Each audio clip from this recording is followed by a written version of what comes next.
Olá, no programa de Fato e de Direito de hoje, a gente vai falar sobre o 13º salário, que beneficia todos os trabalhadores do serviço público e da iniciativa privada, urbano ou rural, avulso e doméstico, além dos aposentados e pensionistas do INSS. O pagamento do 13º é feito com base no salário de dezembro, exceto nos casos de empregados que recebem salários variáveis por meio de comissões ou percentagens. Nesse caso, o 13º deve perfazer a média anual de salários.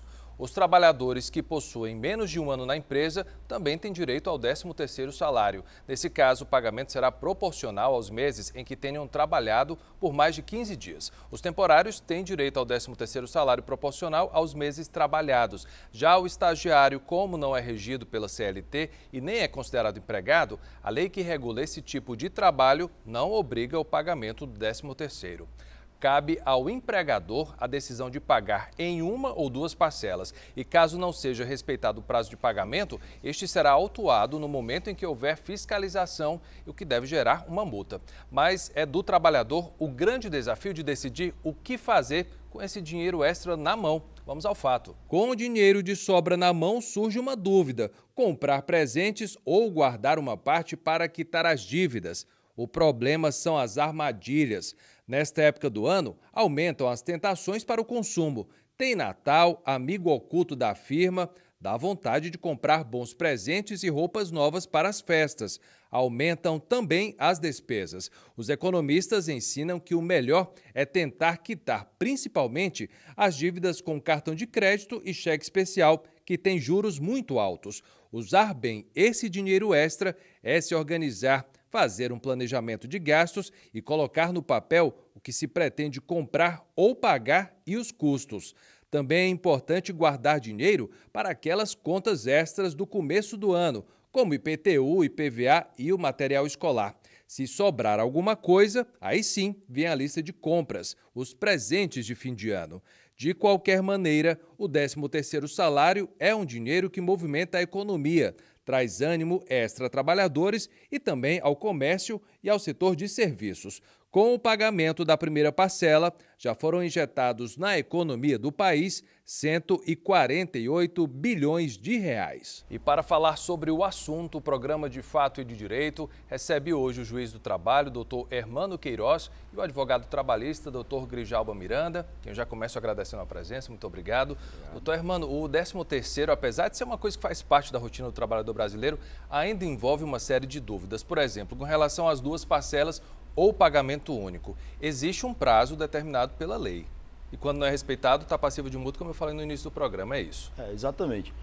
O empregador, ele tem, durante o período de fevereiro a novembro de cada ano, a obrigação de antecipar o 13º salário dos seus empregados, antecipar 50% do salário que ele recebe. Até 30 de novembro é o prazo fatal. E ele tem o prazo até o dia 20 de dezembro para pagar a parcela restante. Não lhe é facultado fazer o pagamento de uma só vez até o dia 20 de dezembro. O que ele pode fazer, se entender devido, se as condições financeiras permitirem, é ele pagar todo até 30 de novembro. Não só antecipar a metade, como pagar toda a remuneração. Mas deixar para pagar 20 de dezembro, para cumprir o prazo da segunda, pagar todo, há uma vedação legal e se ele, porventura, agir desta maneira, ele incorrerá em multa na hipótese de uma fiscalização. Já cabe aí dos empregados fazer uma denúncia nesse caso, então. Exatamente. O empregado tem que estar atento para esses prazos. É uma verba que já, antes era uma verba que era paga por costume até, uma gratificação natalina que chamava. Depois houve uma lei que regulamentou, então é um dinheiro, é um valor que o trabalhador já trabalha com essa expectativa de receber. Então ele já tem essa expectativa de que até 30 de novembro vai receber uma metade, que até 20 de dezembro vai receber a outra metade. Então se esses prazos efetivamente não forem cumpridos, ele tem que estar atento para cobrar, para tentar dialogar com o patrão, se for o caso, provocar uma fiscalização na empresa, e em última instância recorrer até mesmo à Justiça do Trabalho para poder ter garantido esse seu direito. Tem gente que já gasta dinheiro por conta desse 13º. É bom ficar atento também, doutor Grijalba, nesse caso, porque pode ser que não venha sabendo que é obrigação do empregador pagar, mas pode ser que não receba também.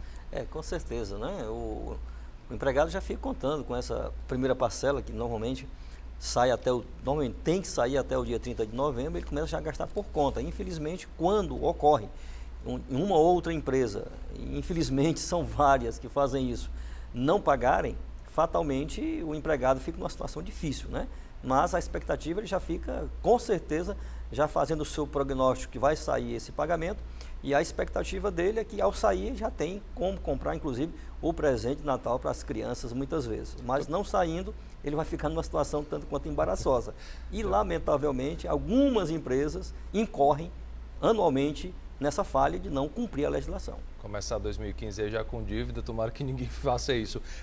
Os empregados domésticos esse ano tiveram uma série de modificações com relação às leis trabalhistas. É diferenciado o pagamento do 13º para essa categoria, doutor Grijalbo? Não. A Constituição, quando estendeu esse direito ao doméstico, o fez nas mesmas condições que é para o empregado urbano e rural.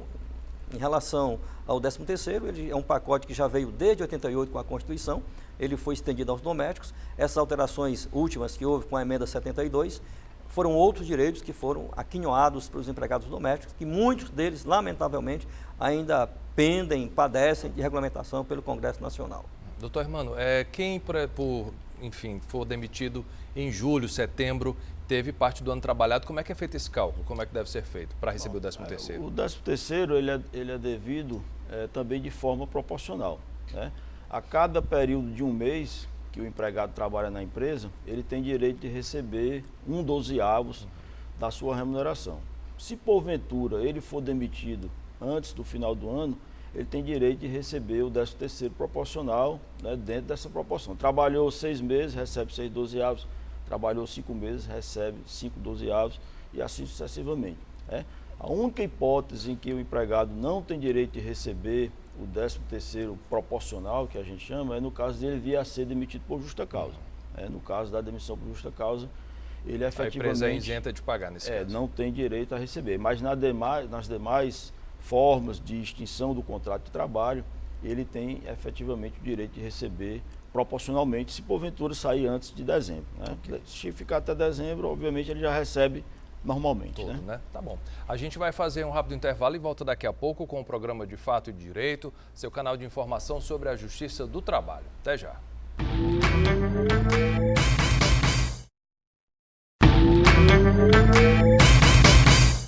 Estamos de volta com o programa de Fato e de Direito, mas antes de voltar a falar do 13º salário, você vai ver os detalhes do primeiro seminário sobre trabalho seguro no ambiente rural, realizado pelo Tribunal Regional do Trabalho do Ceará para debater os acidentes e mortes e prevenção de trabalhadores rurais aqui no estado. Durante 2 dias, especialistas de 40 instituições públicas e privadas se reuniram para debater o número crescente de acidentes e mortes envolvendo trabalhadores no campo, além da exposição a agrotóxicos, uso de máquinas agrícolas, trabalho infantil e a proteção previdenciária. O seminário reuniu magistrados, procuradores, professores, peritos e fiscais do trabalho. O objetivo desse seminário é sensibilizar trabalhadores e empregadores rurais para a utilização correta das práticas seguras de trabalho. Hoje, no Brasil, morre um trabalhador por dia na mecanização rural, ou seja, na utilização incorreta de máquinas rurais. De acordo com dados da Previdência Social, em 2013 foram registrados 720 mil acidentes de trabalho no Brasil. 2% envolveram trabalhadores rurais. Porém, esse número deve ser bem maior, já que 95% dos acidentes que ocorrem no campo não aparecem nas estatísticas oficiais. É muito provável que haja uma subnotificação, né? Isso ocorre em vários outros ramos do direito do trabalho. E no trabalho rural, em que ainda há muita dificuldade de comunicação, é possível que esse percentual seja subdimensionado, né? Acho que pode haver muito, né? Nós utilizamos muito no Brasil o agrotóxico, né?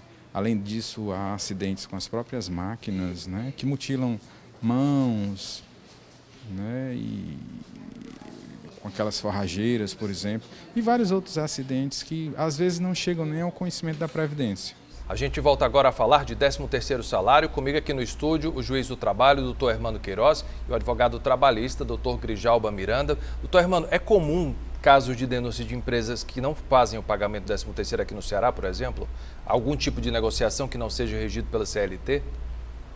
É comum, às vezes acontece, né? Como o doutor Grijalba bem falou aqui, infelizmente, alguns empregadores ainda persistem, né, na prática de não cumprir efetivamente com a legislação trabalhista.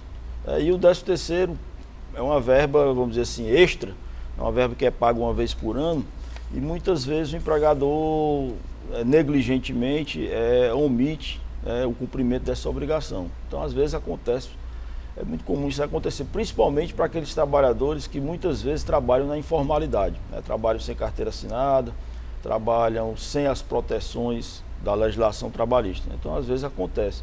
Mas é aquela situação, né? O empregado tem direito e deve buscar, com todos os meios possíveis, o recebimento dessa parcela. Doutor Grijalba, se a pessoa presta serviço autônomo a uma empresa, e nesse caso é um contrato de salário mensal diferenciado, acredito eu, ele tem direito a receber o 13º ou não? Olha só, não há previsão legal para essas pessoas receberem 13º salário, embora, mesmo não existindo previsão legal, muitos prestadores de serviços, quando firmam os seus contratos, eles embutem lá uma parcela a mais, exatamente por conta do 13º salário. Mas não há previsão legal para pagamento de 13º salário para prestador de serviço que não seja regulado pela CLT, o trabalhador avulso ou o pensionista do INSS. Eu falei também que estagiário não tem, quem contrata estagiário não tem obrigação de pagar. Não, a legislação do estagiário, apesar de ser uma legislação recente, 2008, ela não trouxe esse benefício ao estagiário. A única coisa que ela trouxe de novidade interessante foi o problema do pagamento de um recesso remunerado, ou seja, entre aspas, umas férias, que não é bem férias. A legislação chama de recesso remunerado de 30 dias ao final de um ano de estágio, mas o 13º, a lei foi silenciosa, razão pela qual a lei do 13º não se estende ao estagiário. Que é uma pena, né? Porque trabalha do mesmo jeito. Infelizmente foi uma falha do legislador, ou então o lobby dos estagiários talvez não funcionou para que pudesse ter esse dispositivo estendendo para os estagiários direito. Eu também acho uma injustiça, até porque muitos estagiários trabalham com verdadeiros empregados. É verdade. Doutor Hermano, a gente vê que o 13º é calculado de acordo com o salário de dezembro, mas em alguns casos, com relação à porcentagem, à comissão, isso vai variar esse salário durante o ano todo. Como é que é feito esse cálculo? Isso complica um pouco também. Para as pessoas que recebem salário variável, é feita uma média, né, da remuneração junta os 12 meses e divide todos os meses. Assim, a grosso modo, você vai somar tudo aquilo que ele recebeu durante aqueles meses do ano e vai dividir pelo número de meses que ele trabalhou. Né? Assim, de uma maneira bem geral, bem genérica, seria o cálculo feito dessa maneira. Também a lei fala, a lei do 13º salário, ela fala que em dezembro o empregado tem direito a uma gratificação que corresponde à remuneração do mês de dezembro. E a remuneração, ela envolve um aspecto, vamos dizer assim, maior do que o salário, né? A remuneração é tudo aquilo que o empregado recebe. Então, se porventura ele prestar hora extra com habitualidade, ele trabalhar em horário noturno com habitualidade, o adicional de periculosidade entra nesse caso? Adicional de insalubridade, de periculosidade com habitualidade, todas essas parcelas, quando ele receber a segunda parte do 13º, terão que ser consideradas pelo empregador na hora de elaborar o cálculo e na hora de efetuar o pagamento. Doutor Grijalba, onde é que é mais comum aqui em Fortaleza, por exemplo, a gente vê casos de que não há respeito com relação à lei trabalhista no pagamento do 13º? Que categorias o senhor tem mais conhecimento? Olha, uma das categorias, infelizmente, que a gente vê mais essa falha no pagamento do 13º são as microempresas, pequenas, né? Microempresas, pequenas empresas, aquelas empresas que têm poucos empregados e também em caso de empregados domésticos. É muito comum que os empregados domésticos não recebam o 13º, especialmente a primeira parcela. Com certeza, muitos empregadores domésticos não fizeram o cumprimento dessa obrigação. No caso doméstico, especialmente,